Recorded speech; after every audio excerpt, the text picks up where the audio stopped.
I gotta say, Donald Trump has proven himself surprisingly limber for a man with those cankles. Because in just the last 24 hours alone, he's achieved 2 new lows. First, you know how Donald Trump has always sued everyone and everything at all times everywhere? Donald Trump has claimed to have one of the highest IQs imaginable more times than anyone can count. He's challenged critics and even world leaders to intelligence tests, called himself a very stable genius, and bragged about his genetics for decades. But nearly every time Trump tried to sell that genius image, Stephen Colbert was there with a response that turned the boast into late-night comedy gold. These aren't rumors or exaggerations. They're real quotes, real moments, and real comebacks that helped transform Trump's favorite flex into one of television's easiest punchlines. Long before politics fully entered the picture, Trump was already planting the seeds. In 2013, he tweeted, "Sorry losers and haters, but my IQ is one of the highest, and you all know it. Please don't feel so stupid or insecure. It's not your fault." The tweet instantly became infamous, not just for bragging, but for insulting everyone reading it at the same time. "Would you like to take a cognitive test?" I said, "Is it hard?" They said, "Yes." I said, "Well, I'm a very smart person." No, that's other people that do that. I don't. I'm very consistent. I'm a very stable genius. During his presidency, that habit only escalated. When reports surfaced that Secretary of State Rex Tillerson had insulted him behind closed doors, Trump dismissed it as fake news, then added that if it were true, they could always compare IQ tests to see who would win. He said it seriously, proposing an intelligence showdown as if it were a policy debate.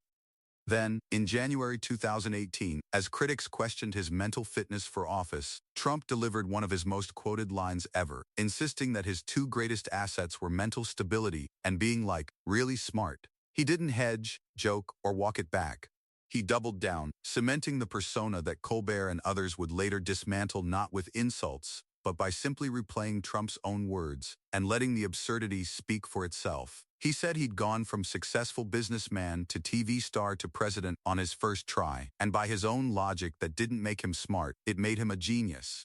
Then came the phrase that followed him everywhere, a very stable genius. That was the moment Stephen Colbert smelled blood in the water. I calls you a genius, you're not going to disavow. Do we agree?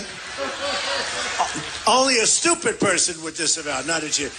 No genius would disavow being called a genius. Why would I disavow? Guy calls you a genius. Is anybody going to disavow? We don't disavow. Trump insisted that when someone calls you a genius, only a stupid person would disavow it, because no real genius would ever deny being called one. The very next night, Colbert walked onto The Late Show, stunned by the gift he'd been handed.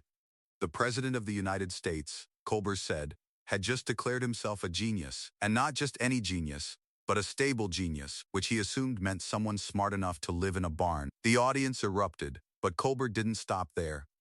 He pointed out the uncomfortable truth beneath the joke. Genuinely smart people rarely need to announce it. They show it.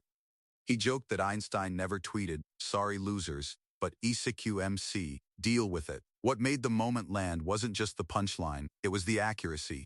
Trump's constant need to declare his intelligence had always been part of the performance.